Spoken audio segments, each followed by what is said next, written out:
बांके बिहारी शरण में भाजपा महासचिव अरुण सिंह विपक्ष पर साधा निशाना।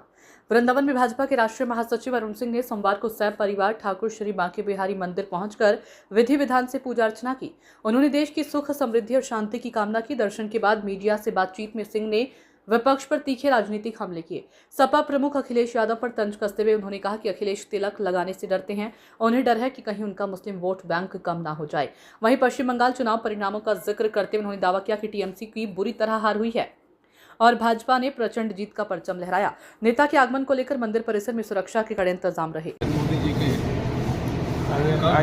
12 वर्ष प्रधान सेवक के रूप में कार्य हुआ है और इन 12 वर्षों में अगर हम देखेंगे तो देश में जहाँ अद्भुत विकास हुआ, वही जो हमारे धार्मिक स्थल है, सांस्कृतिक केंद्र है, जहाँ अयोध्या में राम मंदिर का निर्माण, काशी विश्वनाथ का दिव्यता और भव्यता के साथ कॉरिडोर बन रहा है, उज्जैन में महाकाल का जो निर्माण हुआ, दिव्यता भव्यता के सौंदर्यीकरण, ऐसे अपना विंध्याचल में विंध्य कॉरिडोर इत्यादि अनेकों स्थानों पर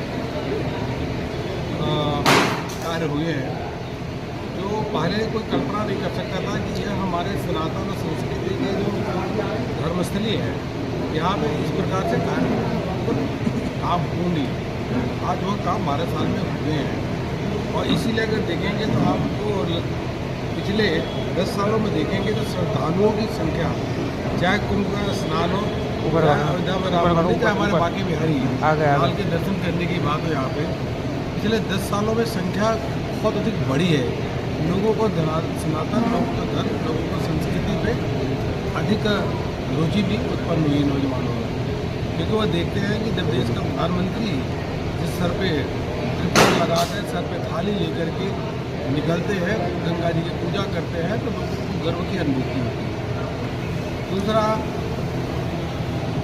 10 जून मतलब आज परसों 10 जून को देश के इतिहास में सबसे लंबे समय तक निर्वाचित प्रधानमंत्री का कार्यकाल होने वाला है परसों, तो वह प्रधानमंत्री नरेंद्र मोदी जी है। यह हम सब लोगों के लिए हर्ष का विषय है। हम ईश्वर से प्रार्थना करते हैं कि प्रधानमंत्री नरेंद्र मोदी जी दीर्घायु रहे, स्वस्थ रहे और इसी प्रकार से देश का सर्वांगीण विकास और जनता की सेवा करते रहे।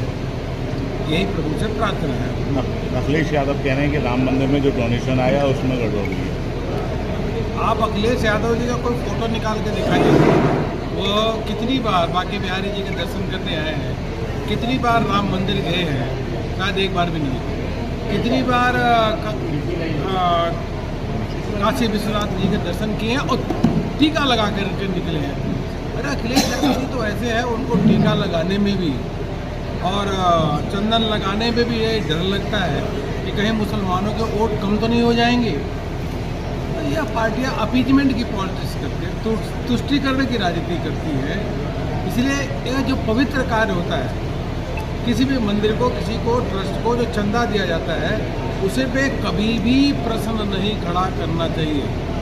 यह समझ में आना चाहिए। ममता बनर्जी इंडिया अलायंस से अलग हो गई हैं, लगातार हार के बाद में इंडिया अलायंस में बहुत बड़ी फ्रस्ट्रेशन पहले से भी थी, अभी भी द्वंद्व युद्ध चल रहा है।